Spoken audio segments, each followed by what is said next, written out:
Saying no to sharing my Wi-Fi turned me into the neighborhood villain overnight. I didn't think refusing to give my neighbor my Wi-Fi password would turn half the cul-de-sac against me, but here we are. I'm 34, live in a quiet subdivision outside Plano, Texas, and work from home doing insurance audits. My wife, Marissa, 31, teaches 3rd grade.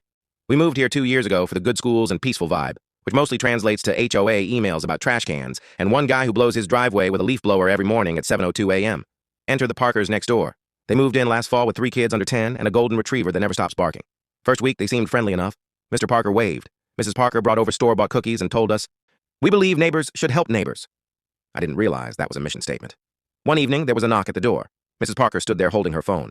"Hey, quick favor. Can we get your Wi-Fi password? Ours isn't set up yet." "Sure," I said. Temporary help felt neighborly. 3 weeks later, my internet slowed to a crawl. Zoom calls froze. Upload speeds tanked. I checked the router app. 23 connected devices, smart TVs, tablets, gaming consoles, or security cameras. Someone named Jaden's iPad was using more bandwidth than my entire office.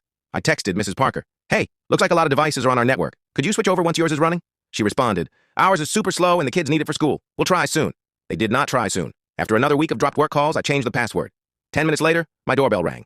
Mrs. Parker again, this time less cheerful. Our internet stopped working."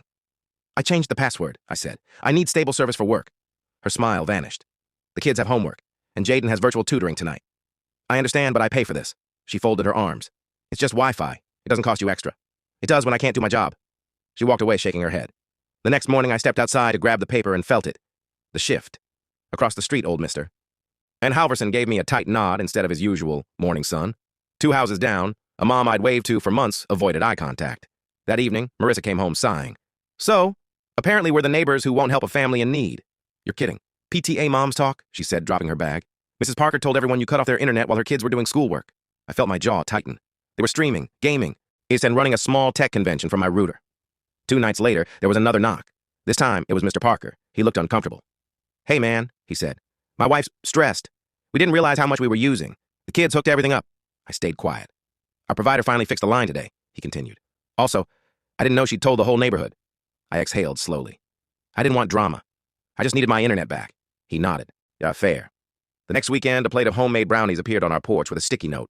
"Sorry for the chaos, the Parkers." And slowly, the cul-de-sac thawed. Mr. Halverson resumed his morning greetings. The PTA moms returned to neutral smiles.